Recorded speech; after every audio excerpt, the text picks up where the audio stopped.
வணக்கம். டிஎன்பிஎஸ்சி ரொம்ப முக்கியமான ஒரு அப்டேட்டை கொடுத்துருக்காங்க. குரூப் 2 ஓடியில் வேகன்சியில் இன்னும் அன்ஃபில்டாக இருக்கக்கூடிய 29 பணியிடங்களை 29 போஸ்ட்டை ஃபில்அப் பண்ணுறதுக்கு உங்களுக்கு வில்லிங் இருக்கா, அந்த போஸ்ட்டுக்கு வரதுக்கு உங்களுக்கு வில்லிங் இருக்கா இல்லையா அப்படின்னு கேட்டு வில்லிங்னஸ் ஃபார் குரூப் 2 ஓடி 29 போஸ்ட் அப்படின்னு சொல்லி ஒரு விஷயத்த சொல்லியிருக்காங்க. இப்போ நிறைய பேர் அதை நம்ம அவசரத்தில் என்ன நினச்சிட்டோம் அப்படின்னா, இது நமக்கு மட்டும் ஸ்பெசிஃபிக்காக வந்திருக்கு, வந்த உடனே இதை உடனே போய் நம்ம எஸ் அப்படின்னு சொல்லி கொடுத்துருவோம் அப்படின்னு சொல்லி ஒரு ஒரு விஷயத்த நம்ம நினைச்சிட்டு இருக்கிறோம். அப்படி அது நமக்கு மட்டும் வரல. எல்லாருமே ஆரம்பத்தில் நினைச்ச மாதிரி இது நாட் ஒன்லி ஃபார் டாப்பர்ஸுக்கு மட்டுமே வரல, நிறைய பேருக்கு வந்திருக்கு. அப்படி கிட்டத்தட்ட பார்த்தோம்னா எல்லாருக்குமே வந்திருக்குது. அப்படிங்கிறப்ப யார் யாருக்கெல்லாம் வந்திருக்கும் அப்படிங்கிறத டிஎன்பிஎஸ்சி அவங்க ஒரு பிரஸ் நோட் கொடுத்துருக்காங்க. அந்த பிரஸ் நோட்ல கிளியரா சொல்லியிருக்காங்க. இது யார் யாருக்கெல்லாம் அனுப்பிச்சிருக்காங்க அப்படின்னா, for all eligible candidates in the zone of consideration in their respective communal categories அப்படின்னு சொல்லியிருக்கிறாங்க. அப்ப 29 பணியிடங்கள் காலியா இருக்கு. அந்த காலி பணியிடங்களா இருக்கக்கூடிய இந்த 29 பணியிடங்களுக்கு அவங்க கம்யூனிட்டி கேட்டகரி படி நாங்க இதை அனுப்பிச்சிருக்கிறோம். இந்த குரூப் டூ ஏ ரீச்டு ஜோன்ல கன்சிடரேஷன் இந்த ஜோன் ஆஃப் கன்சிடரேஷன் அப்படிங்கிற அந்த ரீச்டு ஜோன்ல இருக்கக்கூடிய ரெஸ்பெக்டிவ் கம்யூனல் கேட்டகரிஸ்க்கு நாங்கள் அனுப்பியிருக்கிறோம் அப்படிங்கிற விஷயத்த சொல்லியிருக்கிறாங்க. அப்போ இந்த respective communal category for 29 post யார் யாரு அப்படிங்கிறதுக்கு நமக்கு தெரியணும். அது தெரிஞ்சதுன்னா இந்த குழப்பம் போயிடும். ஸோ இந்த ரெஸ்பெக்டிவ் கம்யூனல் கேட்டகரி அப்படின்னு சொல்லக்கூடியவங்க இவங்க தான். பிசி ஜென்ரல்ல ஒரு 8 போஸ்ட் இருக்கு, பிசி ஜென்ரல் பிஎஸ்டிஎம்ல ஒரு 3 போஸ்ட் இருக்கு, பிசி விமன்ல 1, பிசி விமன் பிஎஸ்டிஎம்ல 1, எம்பிசி ஜென்ரல்ல 7, எம்பிசி ஜென்ரல்ல பிஎஸ்டிஎம் 1, எம்பிசி விமன் அதுல 2, எஸ்சி ஜென்ரல்ல 2, எஸ்சி ஜென்ரல் பிஎஸ்டிஎம்ல 1, எஸ்சி விமன்ல 3. ஸோ இதுதான் இந்த 29 வேகன்சிக்கான பிரேக்கப். அப்ப இந்த பிரேக்கப்ல தான் இவங்களுக்கு மட்டும்தான் அவங்க நாங்க அனுப்பிச்சிருக்கிறோம் அப்படின்னு நம்ம சொல்றாங்க.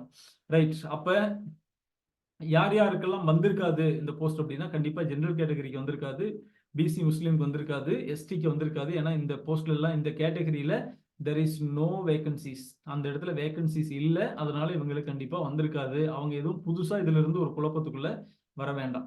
அப்ப இந்த விஷயத்த நீங்க எஸ் ஆர் நோ அப்படிங்கறத கொடுக்கறதுக்கு முன்னாடி கிளியரா 3 விஷயத்த நீங்க மைண்ட்ல வச்சுக்கணும். எல்லாருக்குமே யார் யாருக்கெல்லாம் வந்திருக்கோ அவங்க 3 விஷயம் அவங்களே சொல்லியிருக்காங்க. டிஎன்பிஎஸ்சியே ஒரு 3 விஷயம் சொல்லியிருக்காங்க. 3 இம்பார்ட்டன்ட் திங்ஸ் அவங்க மென்ஷன் பண்ணியிருக்காங்க உங்களோட பிரஸ் நோட்லயே.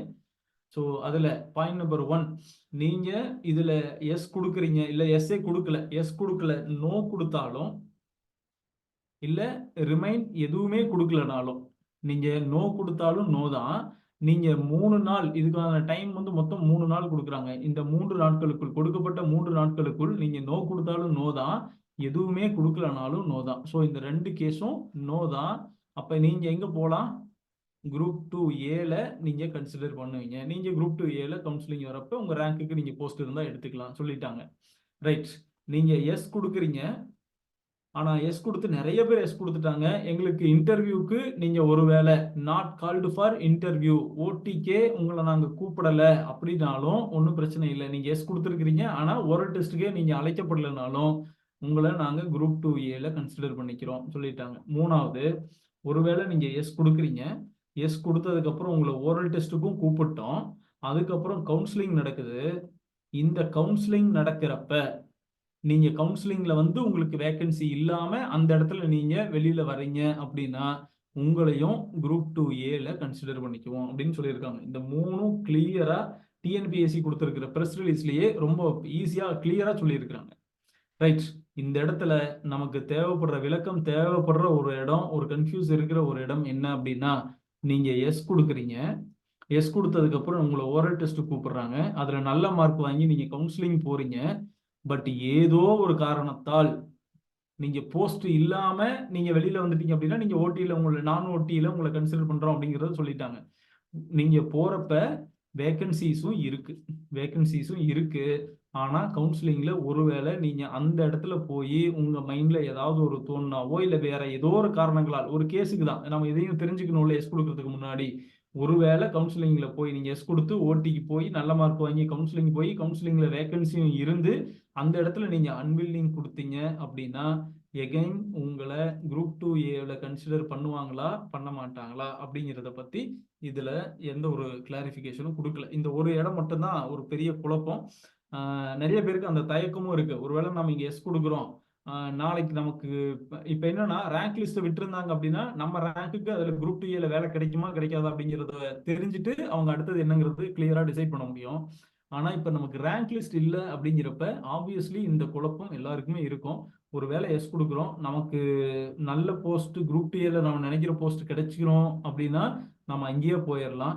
ஆனா இது நம்ம கிடைக்குமா கிடைக்காதாங்கிறது தெரியாதனால இதுல கிடைக்கிறத இதுல எடுத்துருவோம் நம்ம வில்லிங் கொடுத்துட்டோம். ஒருவேளை இது நமக்கு அங்க செட் ஆகும் செட் ஆகல அப்படிங்கிற ஒரு எண்ணம் வரலாம். இல்ல அந்த இடத்துல திடீர்னு ஒரு ஞானோதயம் வந்து நமக்கு குரூப் 2 கண்டிப்பா நம்ம நல்லா எழுதியிருக்கோம், நல்ல மார்க் ஒரு நல்ல போஸ்ட்டுக்கு நம்ம நினைச்ச போஸ்ட்டுக்கு போயிடலாம். இங்க எல்லா போஸ்ட்டும் நல்ல போஸ்ட் தான், அது கிளியரா நான் மென்ஷன் பண்ணிடுறேன். எல்லா போஸ்ட்டும் நல்ல போஸ்ட் தான். பட் நமக்கு விருப்பப்பட்ட துறையில நம்ம வேலை செஞ்சுட்டு போயிடலாம் அப்படின்னு ஒருவேளை உங்களுக்கு அந்த கவுன்சிலிங் ஹால்ல உங்களுக்கு ஒரு ஞானோதயம் வந்து நீங்க அங்க அன்வில்லிங் கொடுத்தா எகெயின் உங்களை குரூப் 2 கன்சிடர் பண்ணுவாங்களா, இல்ல அதுல வேற ஏதாவது கண்டிஷன்ஸ் அப்ளைடா அப்படிங்கிற ஒரு விஷயம் மட்டும் இன்னும் கிளாரிஃபை ஆகாம இருக்கு. அதனால இன்னும் 3 நாள் டைம் இருக்கு. லெட் அஸ் வெயிட் ஃபார் 1 டே. ஒரு டிஎன்பிஎஸ்சி ஃபர்தரா இதுல வேற ஏதாவது உங்களுக்கு கிளாரிஃபிகேஷன்ஸ் கொடுக்குறாங்களா அப்படிங்கிறதையும் நம்ம பார்த்துட்டு அதுக்கப்புறம் வில்லிங் இருக்கிறவங்க எஸ் கொடுங்க, வில்லிங் இல்லாதவங்க நோ கொடுங்க. வில்லிங் இல்லாதவங்க நோ கொடுக்கலனாலும் பிரச்சனை இல்லை, நோ கொடுக்கலனாலும் அது that will be considered as no தான். அதனால பிரச்சனை இல்லை. வில்லிங் இருக்கிறவங்க மட்டும் வில்லிங் கொடுத்தா போதும். ஆனா 100% இந்த ஃபேஸ் 3ல அந்த 29 போஸ்ட்டும் ஃபில்அப் பண்ணிடுவாங்க. உண்மையிலேயே உங்களுக்கு அந்த அந்த துறையில் வேலை செய்ய வேணும் அப்படிங்கிற ஆர்வம் இருக்கு, இந்த வாய்ப்பு எனக்கு கிடைக்கலையே அப்படின்னு ஃபேஸ் 1 ஃபேஸ் 2ல இருக்கிறப்ப குமரிட்டு இருந்தவங்களுக்குலாம் இது ஒரு மிகப்பெரிய வாய்ப்பு. கண்ணை மூடிட்டு எஸ் கொடுத்துருங்க. இந்த நான் சொன்ன 3வது ஆசிலேஷன் இருக்கிறவங்க மட்டும் ஒரு நாள் வெயிட் பண்ணுங்க, அப்புறம் பார்த்துக்கலாம்.